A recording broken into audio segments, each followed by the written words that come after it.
Well, hello and welcome, everyone. We're joined today by Nicole Schlinger, our founder and CEO here at Campaign Headquarters. We're just waiting on a few more people to join, but I'll kick it over to Nicole. Well, excellent. Thank you so much, Spencer. And while we're waiting for everyone to get into the queue here, we just want to thank you so much for being with us. This is a really exciting time in the world of public affairs, and it's an exciting time for those of us who have issues that we care about and legislation and policy that we want to advance in 2025, be that at the local, the state, or the federal level. Because one thing we know is that in an odd numbered year, at the beginning of a new presidential administration, this is when big things are going to happen. And so we're excited to talk about how grassroots involvement can really be an important deciding factor in how that works. So for those of you, anyone on the call who I haven't met yet, I'm Nicole Schlinger. I'm the president and founder of Campaign HQ. And what we do is we use live calls, automated calls, text messages, and town halls, not just to win elections, but to make sure that that those politicians are accountable to do the things that they were elected to do, and that's advance the policy agenda of the issues and the organizations that we care about. So I'm really excited to get an opportunity to talk to you today and to talk with one of my good friends and someone who really knows how to apply those campaign tactics at every level to the public policy process, and that's Sam Lancaster from Battleground Connect. So Sam, I'll turn it over to you to introduce yourself. All right, thanks, Nicole. So my name's Sam Lancaster. My company's Battleground Connect. Just a little background on me. So I started as kind of a field guy in campaigns, organizing grassroots, recruiting volunteers, phone calls, kind of building coalitions, that sort of thing, strictly for campaigns. And so as I kind of progressed through that, kind of came up with this idea of like, what if we outsource that to campaigns? And so instead of me traveling around and working on one campaign and doing this for one person, why can't I do this for multiple people around the country and stuff? And so I really like to kind of get involved, build out the grassroots, recruit volunteers. Data is a real big part of that. Data and math is a real big part of my background. I went to Georgia Tech, despite the background over here. I'm a Georgia fan, but I went to Georgia Tech for a degree only. So that kind of gave me the math and data background. And so what I've been able to do in like campaigns and stuff with the grassroots, I've been able to kind of transition and apply to the public affairs world. Whenever we start talking about, legislation and everything, I've never been a lobbyist or anything like that, but I have worked with lobbyists to build out coalitions and grassroots efforts and have a lot of effect on legislation from the outside, kind of taking more of a campaign approach. It's kind of my background and expertise here. Yeah, I love that. One of the things that we often find is sometimes organizations can they only play the inside game, and so they're really good at lobbying at the Capitol, but ultimately that lobbyist isn't the one who decides if that politician keeps their job in 2 years or 4 years. Exactly, and we all know what politicians care about, and that's the reelect. So exactly, yep, exactly. Awesome. Well, we've got a number of folks who submitted their questions ahead of time. So I think if you're ready, Sam, we'll just dive in. Let's do it. Awesome. Awesome. All right. Well, first question we have here is, let me just read it here. What are the key elements to ensure success on a public affairs campaign? Well, I can kind of start here, Nicole. From my experience, going from the campaign world, I really think it's targeting. I think kind of the first thing you need to understand is who's for and who's against this. Whenever we're talking like patch through calls or building out coalitions, Facebook groups, all that stuff, who is going to be for this and who's going to be against this. So for instance, we were working hard on getting like sports gambling passed in Georgia last year. So my target audience was 18 to 35-year-old men, because that's somebody who's really going to care about this, who's willing to talk to their legislator. And then, you look at like pharmacy type stuff. That's going to be more of your like fixed income, elderly constituents and stuff. And so I think your first step is kind of identifying who's going to be for and against this, and then kind of mobilizing, that group to start amplifying your message, basically. That's what I'd say. Absolutely. Yeah, that's um to the first questioner's point, it's making sure that you're hitting people, hitting these lawmakers from all angles. And not all lawmakers are created equal in this regard. There's some people that in every legislative battle, there's people that are definitely in your camp. There's people who are definitely opposed, and then there's the ones in the middle. And that's really where most of that effort needs to be focused. If you're never going to get someone's vote, why spend any time or money there? If you're for sure going to get someone's vote, just making sure they've got a little bit of, reassurance is going to be more than enough. And then concentrating your effort in the right place, and then making it feel like a surround sound. I know sometimes, inside the Beltway in DC, groups run a lot of ads because when members of Congress are here during the week, they assume they're watching TV and they're going to see some of those. There's ads in the metro station. There's, billboards. We know that folks are getting geofenced, and all of that can create awareness. And awareness is important, especially if your issue is not the most top of mind issue, but awareness does not equal conversions. And that's where I often see a disconnect, is the difference between the awareness and the conversions. Resource allocation. Yeah. Don't waste money. Awesome. Thank you. All right. Next question here. How can we utilize telephone town halls to build community? So, I feel like that's a very specific question aimed at me. That being said, I like that question. It's one of my favorites.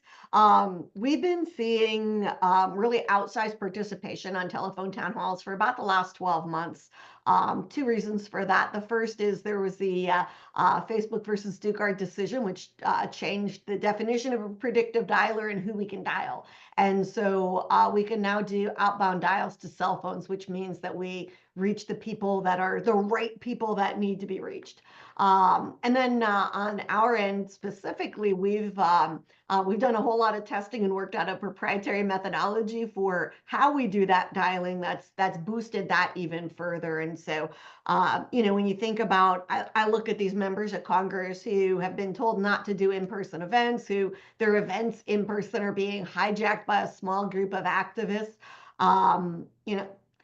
A telephone town hall is going to likely be the largest audience of people to whom you're ever going to speak. And you're going to get granular to the person data about them. So, a telephone town hall could be as good as what you make of it. You're going to get 5 to 15% of your audience to participate. So if you dial out to 100,000 people, you're likely going to talk to 10,000 people, which is, for most folks, the largest audience they've ever had, but at a budget that most people can afford. It's going to be $1, $2, $3 a person. And to the question of like, how do you build community with it? It's keeping people on the line. It's engaging them in a longer conversation. It's getting answers to poll questions. Do you support this issue? Would you be willing to contact your lawmaker? Would you be willing to volunteer? Gathering people's email addresses. It's what you do with that data and how you use it to keep those folks involved. But truly, it's for folks who kind of threw it away as an outdated mode of communication, I'd urge them to take another look. Yeah, and I just like to add to that too. Like if anybody's ever tried to set up a town hall in person for a campaign, you spend a lot of time calling and recruiting, and you get there and 12 people are there. And they're already going to be on your side. So for me, you can devote all these resources and try to have a great, awesome in-person event, but you're never going to have the reach that you'll have on a teletown hall. And if you're looking for the bang for your buck, talking to as many voters as you can, I mean, I think it's right there. Yeah, and we had a client who did something like this in South Carolina. last spring, and we called into 14 districts because those were the only districts where the lawmakers were on the fence that they cared about. And the next day she took a little sound clip of the event. We clipped about 90 seconds for her, and we told her how many people in each district were on the call. And so she just went up to the Capitol and walked into the lawmakers' offices. And, it's not like the US Senate. In most states, you can walk into a lawmaker's office and talk to them pretty easily. And she said, hey, I just wanted you to know 542 people of your voters listened to this last night and played it for them. And that's sort of, when we talk about the inside game and the outside game, I thought, boy, that was just a really smart way to do that. Yeah. Wonderful. Okay, next question here. With so many competing narratives in today's news cycle, how do you craft a message that resonates without getting lost in the noise? You want to take that one, Sam, or do you want me to? Yeah, go ahead. I'll let you start. I'll let you start. I will tell you from our perspective, the number one challenge that we face is organizations will send us a call script that's very much rooted in their reality and not the reality of the people that they're trying to educate and mobilize. So you might be working on a very complex healthcare regulation, and you're calling someone who's watching Wheel of Fortune and making spaghetti, and they're not thinking about complex health regulation right now.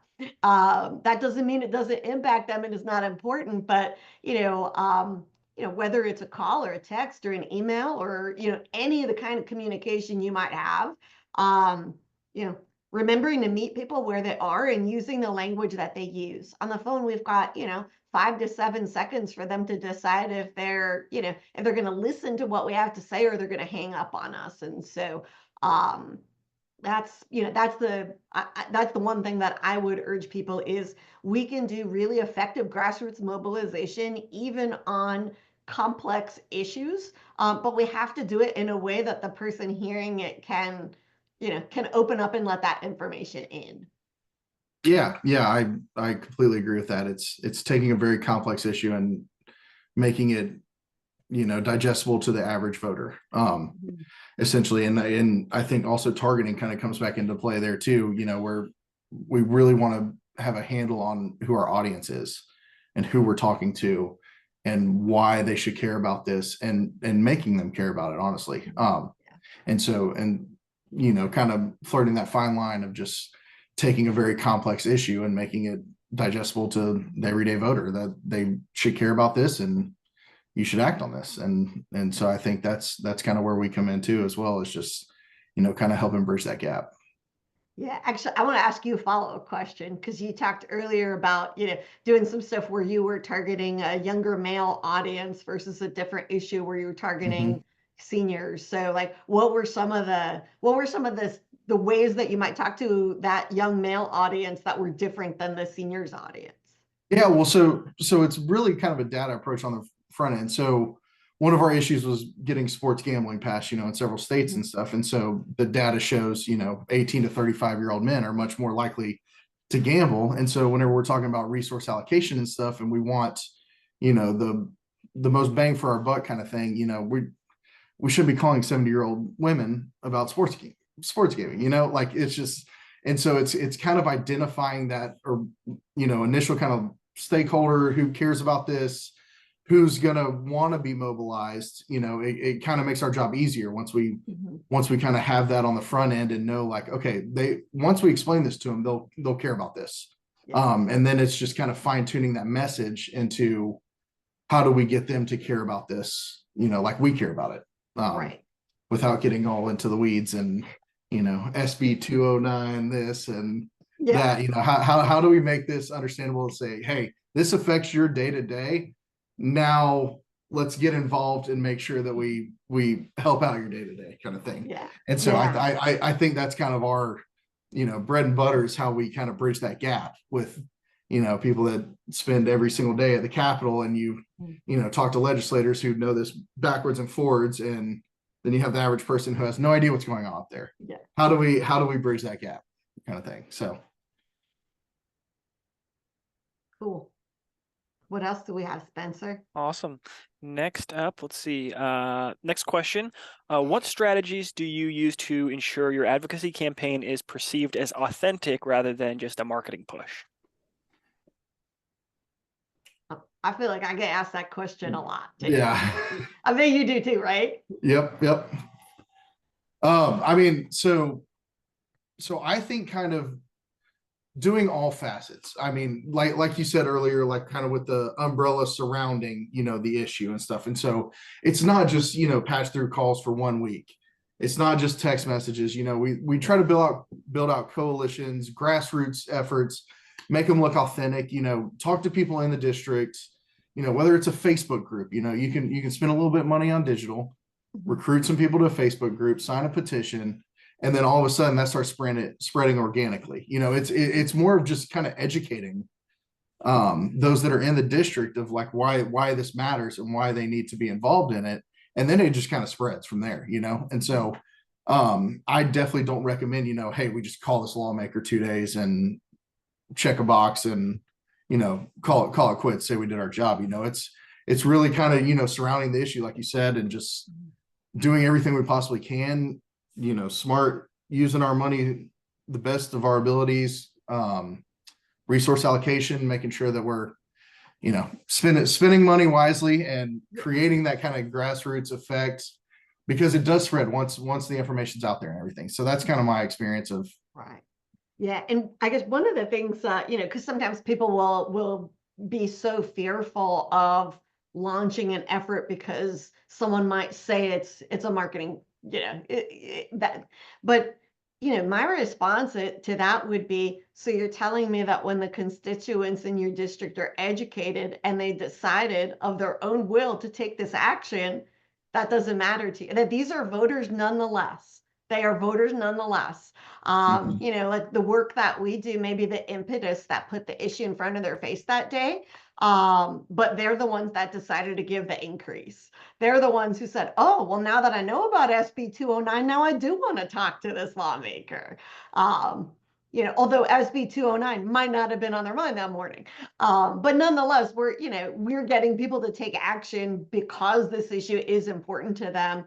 Our role is really just to put it in front of those people. But I mean, I also think, to your point, Sam, that making sure that you meter out your efforts in different channels all at once. So so that you've got some digital action going, that you're generating some emails to these people.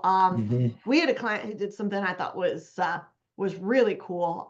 This was a couple of years ago, but we were doing patch through calls. They were doing digital. They actually had a postcard campaign going, like old school postcards. And then they dropped a pin on where the lawmaker lived. This was state rep. And they texted the closest 250 homes with cell phones. They robocalled the closest 250 homes with a landline. And then they sent like 3 people from their organization to just go knock doors up and down their street. And the thing that was great was it said, when you see so-and-so in the neighborhood, be sure to tell him, vote yes on XYZ. Can you imagine, you say, when you see him in the neighborhood, what must it have been like to walk your dog that night? Yep. Yep. And then something similar too, I go back to like the data and targeting and stuff. If I have like a Republican lawmaker, I want to call Republicans first. And I want to emphasize on that script, like, hey, I vote in Republican primaries. I always start with 4-4. People that vote in the last 4 Republican primaries, they're going to vote in the Republican primary. Yeah. And then I put on the script, make sure you tell your lawmaker, hey, I vote in Republican primaries. This issue is important to me. And, kind of starting there, I feel like just makes it feel a little more organic and, kind of the grassroots stuff. Yeah, and it is. And I mean, someone who's a 404 is more likely to care about this issue. Yeah, exactly. Yeah. And frankly, like their name is more likely to be familiar to the lawmaker. Like, oh shit, I know Jerry. Yep. Yep. Awesome. All right. Next question here. How do you maintain momentum and engagement after the initial advocacy push? Can you say that one again? I'm sorry. Sorry. How do you maintain momentum and engagement after the initial advocacy push? Got it. So I mean, just it really depends. I guess you look towards kind of the reelect, honestly. Like, I mean, that's really what they care about and stuff. And so I mean, you don't just drop off a cliff once you know, get it done. You've now built this coalition of voters in their district that are mobilized, and we have their phone numbers. We know who patched through. We know who they are. We know who signed up for the Facebook page. We know, you know, we have all this data in their district now. And so then it's a matter of, you know, hey, we've got this ready to go. You know, if you know, you're going against your constituents and you voted no, even though we patched through all these calls and try to get you to vote yes. Well, hey, guess what? You've got an election coming up. You got a job interview coming up, and we've got this entire coalition that's ready to go. And so it's you don't just throw away that data once you collect it. I mean, that's just, you always have that, you always use it. You always have people to reach back out to in that district that, you know, are on your side, and, you know, you can still apply pressure and not have to, you know, throw a blanket over the entire district just hoping something sticks. You know, you've got your core group that you can build off of, I think is. Oh, I love that. You got a job interview coming up. Yeah. I've never heard it put that way. So one of and you know, kind of to expand on Sam's point, is that once you've got this list of people that you know were willing to mobilize on this issue, oftentimes we see issues can take more than one session to get passed. You know, that's been the case on some of the school choice issues we've worked on across the country. Is it takes a few times to get enough momentum to get it through. And so, you know, if you just fought this battle and maybe you didn't win, you're probably going to be fighting it again. And so, you know, maintaining contact with those folks that when, you know, like, I hate when I see an organization spin up a Facebook group or a page and get, you know, a few hundred or a few thousand followers, and then they just don't do anything till the next session. Well, you know, and like, well, then you wonder why no one sees it. Well, kind of your own fault. But you know, it's not hard to continue to just keep, you know, just to continue to keep pounding that drum, not necessarily in a way that's top of mind, but you know, if you've got email lists, continuing to send to them periodically.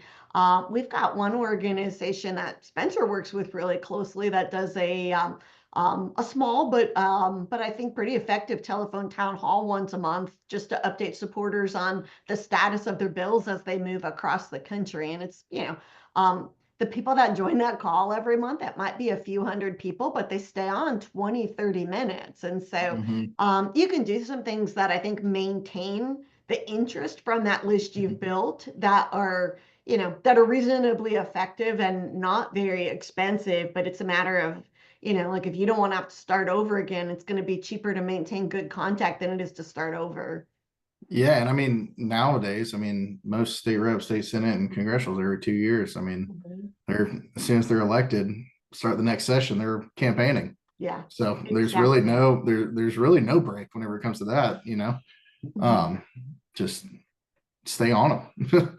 I mean, I mean, by the time you declare that you want to run against it, I mean, it's, you know, it's a full time. There's not like oh, they won, let's take 2 years off. No, it's keep going, because they got, like I said, a job interview coming up. Right. And especially with the, you know, with the specter of more primaries too. Yeah. You know, that you can't coast until the even numbered year, which I don't know what you're seeing, Sam, but I think that's part of the reason why we see so much more legislation, big legislation, being pushed in the odd year. Off year. Yep. 1,000% agree. Yeah. Yeah. Awesome. Well, I think we've had a good conversation about IDing potential advocates, but this question's about identifying stakeholders. So how do you identify the most influential stakeholders for your issue? I mean, that's kind of just an issue to issue basis. I mean, it's just, that's kind of, you know, I feel like I'm going back to Georgia Tech public policy right here. You know, first thing you do is identify the stakeholders, right? Like, that's so who is this going to, you know, affect their bottom dollar? Is it going to cost them more money? Is it going to benefit them? You know, I mean, it honestly probably comes down to money. You know, it's, we got all kinds of stuff going on right now. Like, tort reform is a big thing. You know, who's for tort reform, who's against tort reform, you know, who stands to make a lot of money if this doesn't pass, who stands to make, you know, affects their bottom dollar, honestly. Like, that's how you look at every issue. It's just, to how it affects your bottom dollar and whether it's worth it or not for you to engage in this.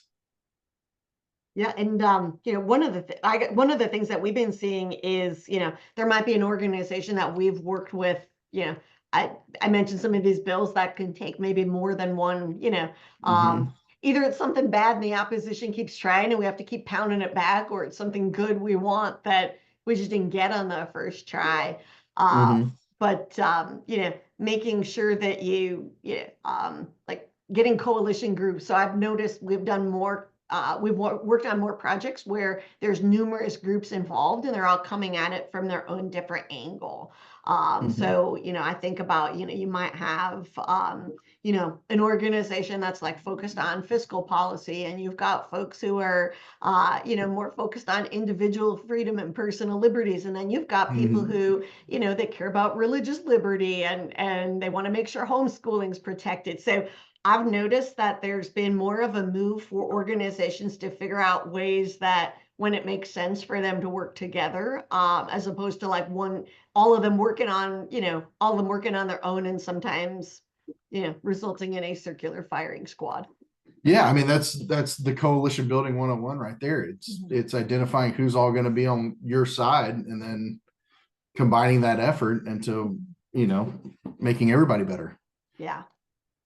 The Absolutely. one thing I've seen kind of a decrease in, though, like it's sort of on that same topic, is, like, oh, hey, I'll get the president of, I'll get the Farm Bureau president to write this op-ed or something like that. One of the things I found is that there's been a greater, like grassroots has a greater impact on lawmakers, and grass tops somewhat less so. Yeah, I agree with that. I mean, it goes back to them running every 2 years. They're just Yeah, exactly. constantly have to have their finger on the pulse of their constituents, and how we steer that pulse is kind of where we Yeah. thrive. Right. And when the media landscape is so fragmented, one voice that seems like it's coming from the top just doesn't, like, it just doesn't have the impact it used to. Nope. I think that leads really nicely into our next question, which is about, I'll just read it here. It says, how do you decide which channels and platforms to prioritize for advocacy? For me, I mean, it really just kind of depends on budget. I think everything is good. It's more of kind of my background, and I go back to this every question, but it's kind of the data. Whenever you go and do all of the work on the front end and figure out kind of who you're targeting and everything, you can really save money in the long run, because you're not just, everybody that lives in this district, let's call them, it's everybody in this district, let's run digital ads, let's mail it, we don't have those budgets. And so it's identifying the groups that are going to care about it, and then how you target those groups. So I mean, how you target a 70-year-old retired fixed income person is a lot different than how you target a 21-year-old, male. It's completely different. I think there's no right answer. It depends on the district makeup. It depends on what your issue is. I think you kind of just have to go on a case-by-case basis and decide, what makes the most sense for your budget, and how can we maximize your budget to, engage the most amount of people that are willing to move on that issue, I think. And we've also found that how much time you have can impact that too. Sometimes people, sometimes you're talking to folks in November, December, and their legislature is going to start in January. And sometimes you have time, and sometimes people come to you and their hair's already on fire. And when your hair's already on fire, that sort of, like it limits the options of what you can do. So so like, Yeah. how many lawmakers are at stake? What kind of emergency is this? And like how much, I think to Sam's point of like, for the time we have available, what's the budget you have? And let's go after what we can get to convert at the greatest percentage based on Exactly. all of those constraints. Mm-hmm. Great. But I mean, yeah, I can't tell you how many times even like even in the last 7 days, hey, this is gonna be voted on tomorrow. Well, I would have like, I will help you. I will. Yes, But I yes. would have liked to, I could have helped you more last week. Exactly. Yep. Yeah. Um, I think that's happened to you today, Spencer. That's right. Um, awesome. Okay, next question. What's the biggest lesson you've learned from a campaign that did not meet expectations, and how did you adapt? oh, I'm sorry. Repeat that. So the question here is, what is the biggest lesson you've learned from a campaign that didn't meet expectations, and how did you adapt? That really is Hmm. like a job interview question. That's a good question. Well, I mean, you don't want to name any specific instances, but I think the time constraints a big thing. It's they know we're available and we're here to help and we're good at what we do, and then they wait until the last minute to reach out to us. And there's just, as good as we are, there's not much we can do. It's on the floor, and so like I mean, just as much time as possible. Honestly, I think the time constraints really, whenever it's getting voted on tomorrow, what can we do? It's like, well, we can do some stuff, but not what we could have done last week or 2 weeks ago or a month ago. And so I think really kind of thinking ahead, kind of just gauging on what's going to be coming up and what is going to be of concern to you, and then just trying to stay ahead. I mean, that's what we all try to do, but just really try to have a gauge on what the legislative session is going to be, what the priorities are, that kind of thing for me. Yeah, I think about over the years, some of the campaigns where the issue did not go the way that we wanted it to go. A few, not naming names, but things Mm-hmm. that stand out are, when folks don't want to adapt their inside the Capitol under the Golden Dome language, they don't want to adapt that language for how to talk to voters. Mm-hmm. So I think that ultimately makes the grassroots outreach they do less effective, And not because feel like grassroots. yeah, Sounds like exactly. it's coming from the Capitol. Yeah. Yes, yes.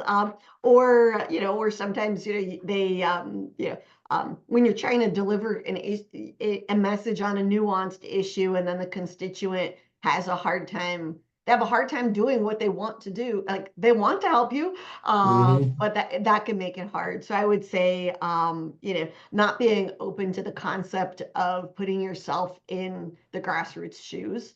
And the other thing is over reliance on one particular technique.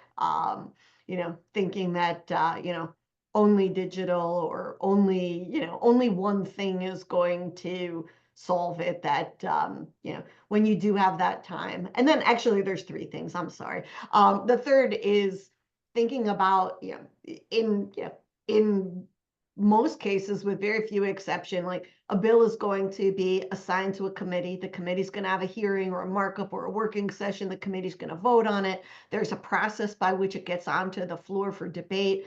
Um, not really going in, not understanding the process well enough that you are talking to the members on the committee during those hearings and markup process, that you could spend less money to kill a bill if you do it early than if you wait for your whole dumpster to be on fire when it's on the floor. Mm-hmm. Yeah. Yeah. So that's another, and I would say that the times that I've seen that happening, it's typically because if you had asked the people on the ground in that state capitol, they would have told you exactly that. But sometimes there's people who are 2, 3, 4 steps removed from that, and they're just not listening to their people on the ground. Mm-hmm. 100% agree. Oh, that's a laundry list of frustrations. Yeah. Yeah. I didn't want to get too specific Yeah. there. Well, yeah, exactly. And and over the years you work on different issues in different states, and it's sort of like, oh gosh, I want to make sure I don't see that again. Yeah. Yeah. Awesome. All right. Next question here. This kind of goes to what we were just discussing. Have you seen a shift in which platforms or strategies are delivering the best ROI for advocacy engagement?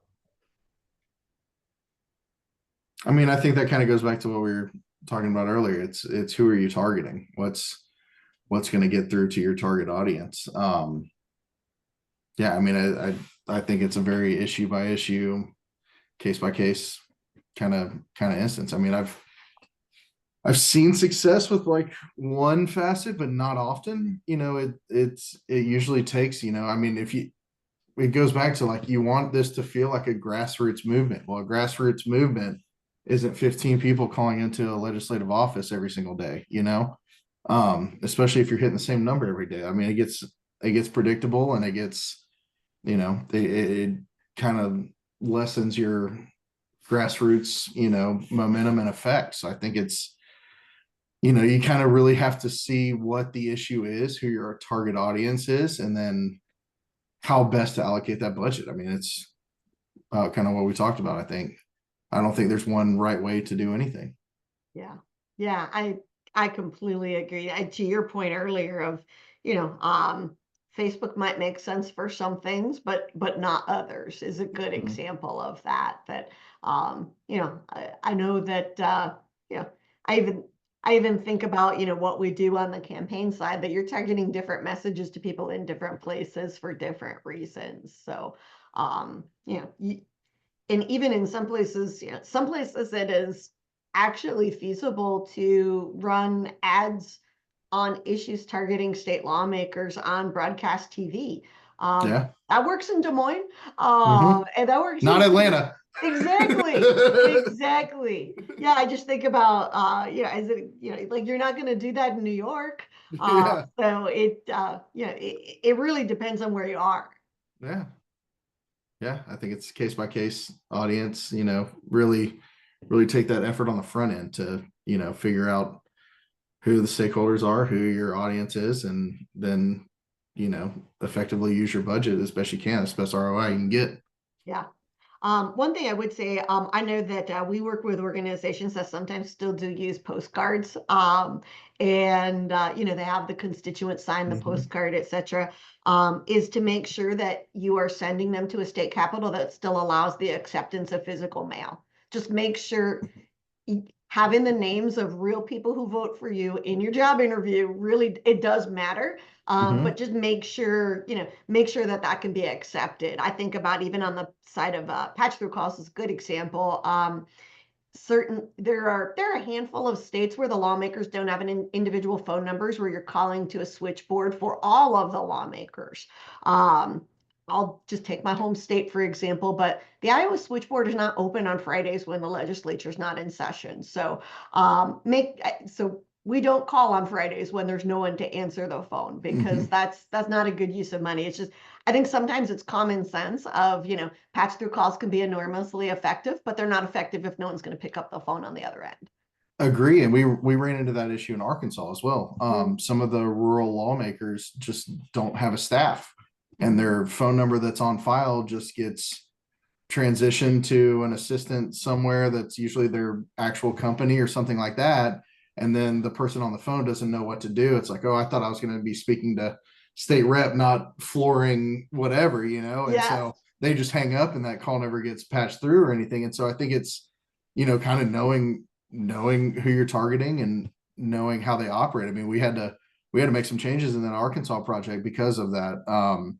Of just some of those lawmakers had no way of actually connecting to them by phone. So then we had to switch to like, texting or Facebook or whatever it is. You have to kind of be willing to make those decisions on the fly, but also like, you can't just assume that it's just cookie cutter every state reps the same way. You've got to put in that front end work and research and call them yourself. I mean, I call all of them myself just to make sure that I can get through, before I send them on. And so I think it's, you should do your due diligence and know every district's different and how you handle that. That's right. I'd like to add a little bit here as well. In terms of ROI and like to Sam's point, not every state rep is the same. I think it's also important to give a little bit of forethought into what we're telling people to say when they transfer or when they send their email or whatnot, and what what level of emotion you want to attach to that, because sometimes it's absolutely appropriate to really put the heat on people and tell people how, make sure that they understand how upset their constituents are that they're going to vote a certain way to put the pressure on. But in other cases, it may make more sense to have a bit of a softened message of, even sometimes we'll do this where there are these fence sitters and we'll transfer people through to say, thank you so much. I know I can count on you to vote the right way on this. And it's more of a positive message. And to Nicole, Nicole mentioned this home state of Iowa. We have a switchboard in my home state in Utah. Legislators also don't have office numbers. On the official website, they post their cell phone and home phone numbers, and we patch through people to their cell phone numbers. And it could have the opposite effect if we're patching through to somebody's cell number and we're getting people to yell at them. And the culture of Utah, right? It's probably going to be more effective to have a bit more positive conversations for those specific scripting. So it's important to keep those things in mind as well. Absolutely. There's no one size fits all. Yeah. That's right. All right. Let's see what the next question is. Looks like we've got about 10 minutes left here. I see someone just put one in the chat. What are your thoughts on Trump's shift from independent voters to the politically inclined but low propensity voters last cycle? Well, I would say my thought on that is it worked.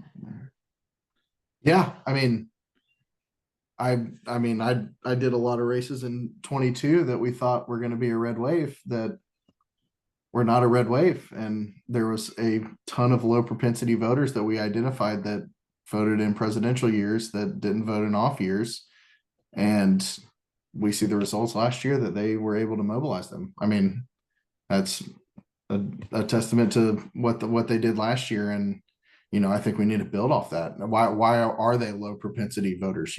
Like why do they only show up and vote for Trump? Why aren't they showing out and voting in midterms? Why aren't they paying attention to their local officials who actually affects their day-to-day life more than who the president is? How do we talk to these people? And I think identify them. What does the data say? Who are they? And then how do we engage them to make them not low propensity voters? Because you look at historical data, there's just a pendulum that swings, and so it's swung our way pretty hard, which history dictates next year it's going to be tough for us. It's an uphill battle. I mean, we gotta figure out what made them low propensity and why they are low propensity, and why can't we engage them and turn them out on our side. So I think that's I think we're all looking into that internally, and how we can capitalize on that, because the Trump campaign did a very good job of it last year. Yeah, I agree 100%. It's a low propensity voter is our highest risk voter of not participating this time, and so what are we going to do to engage them early, and what are the things that appeal to them on which we can engage them, right? So if there's issues that move them last time, how can we make those issues front and center and top of mind? Because the most expensive voter to turn out is a low propensity voter. Yeah, and you look at, there's a bunch of congressional districts that went Democrat by 1 or 2 points that Trump won. Why didn't they stick around and vote one more down Republican? How do we target them, and how do we convince them to, hey, turn out in off years and vote all the way down the ballot? I mean, that's yes, exactly. Vote all the way. That's exactly it. Is that the person who votes once every 4 years is the greatest risk person of voting top of the ticket and leaving everything else blank. Yep. And we have some long ballots in some places. Yep. And so we're dealing with it all over the country. And like I said, there's no cookie cutter. It's not just one national thing. It's, well, this congressional district might be different than this one. So how do we convert those votes across the board? We're trying to figure that out too. Yeah.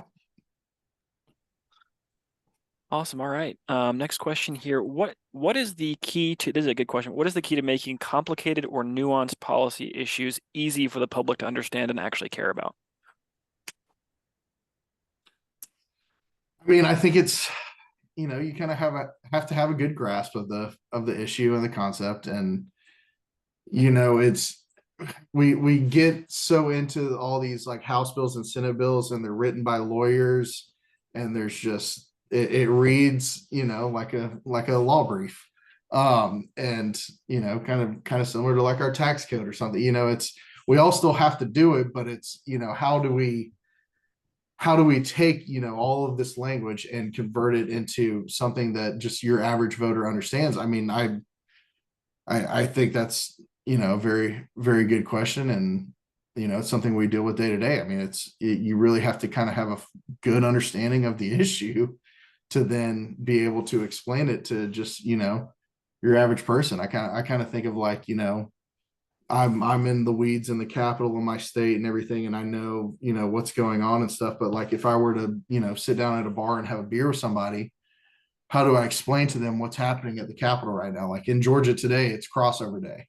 That's just, to me, it's crossover day. I don't think anything of it, but the average person doesn't know what crossover day is. Well, it's the bills are moving from the Senate to the House, and there's ways to explain it. So I try to think, just like if you were to talk to your friends, how would you explain a bill that just went from the Senate to the House and it's in committee now, and something you care about? How would you explain it to your friends? Because that's who you're explaining it to. It's just friends all over the country. Um, and this is an area where folks like us can be particularly helpful to the people we serve. I think one of the benefits we have is we're experts in how to communicate your message, but we aren't necessarily going to be an expert in your specific bill that's coming up in Arkansas. And so we might ask the same kinds of questions as as an educated but curious outsider that an insider won't ask because it's kind of a blind spot to them. So I've actually found that this is an area where folks like Sam or Spencer or me can be particularly helpful. Couple of tips: don't say legislature and legislators a bunch of times in your script. Say lawmakers and bills. Just easier to say. It rolls off the tongue faster. It's harder to complicate and mess up. And this is also where some AI tools can actually be really helpful because they're not they're not emotionally invested in the kind of language that you use. So you could take any script and put it into Chat GPT or any other AI that you prefer and say, is this understandable by a ninth grader? And that is not to demean or denigrate the intelligence of the voters to whom we're speaking. It's to say, when we call you out of the blue, or you're sent an email or a text out of the blue and this wasn't on your mind, how can I grasp your attention? And that's not by using the highest level language. That's by using language that's going to get you right here. So we've also encouraged people to do that, and have also done that for them. I mean, it's the ultra fast elevator speech. Like we don't have the time to give an elevator speech. We got to do it in less than 30 seconds. Yeah. So it's just, how do we condense this complicated issue into 15 seconds to hook you right there? Yes. And so, I mean, we've been doing it for a long time. So that's, that's what we do. And so. Great. All right. Next question here. What's the best way to apply pressure without damaging relationships with lawmakers? That's on the lawmaker not to damage their relationship with us. They should just vote the right way. Yeah. Don't let them know who it's coming from.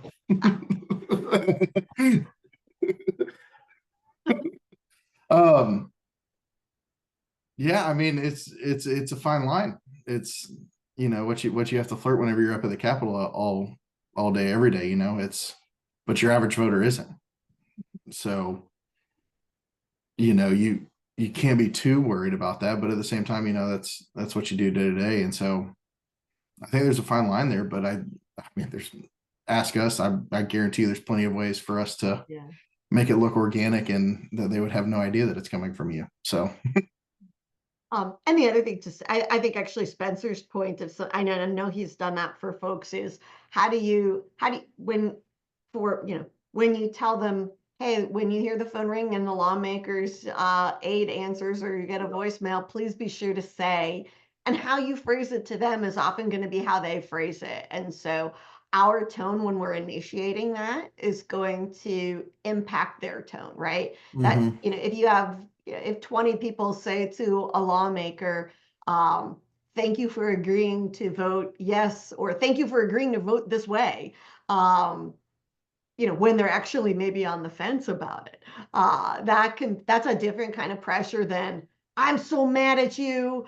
And so knowing that is where your inside game helps the outside game is if you know that lawmaker and how they take and what their triggers are, we can tailor a message that we can't know with certainty what every constituent says when they patch through, but we know what we said to them, and that does impact what gets said. We don't have to burn it all down. Yeah. The other thing I'd mention quickly is just that it's important to keep your ear to the ground when people do change their minds, because what can damage the relationship is if we put a bunch of pressure on a lawmaker and then they do what their constituents want, and the next day they're still getting that same pressure, even though they said they'd vote for against the bill that you're advocating for. And I've had clients who've come up to me and they've said, I was on the state capitol and the staffer said, how do we make these calls stop? And, the consultant's like, well, how's your boss voting? And it's like, okay, well, he's supporting you. It's like, okay, I'll call Spencer and we'll turn the calls off right now. So that's something we can. I love getting those calls. How do I turn this off? Those are my favorite. Yes. But I think your point though is like, then that's going to save you money too. So, yeah. Or we can direct it to the person who is, who's not seen the light. Yeah. Yeah, absolutely. All right. Next question. Probably just one or two more here. What are the indicators that show an advocacy campaign is resonating with its intended audience?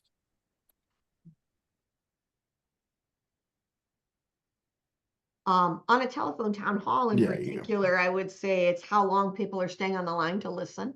The more compelling your message is, the longer people will want to stay on the line and listen to it. And the longer they listen, the more you've held that audience. If the intended audience is the lawmaker, I think, again, that's where that inside game and the outside game work together. If you're having an impact on them by the tone and tenor of the conversations that they're having in the Capitol. Mm-hmm.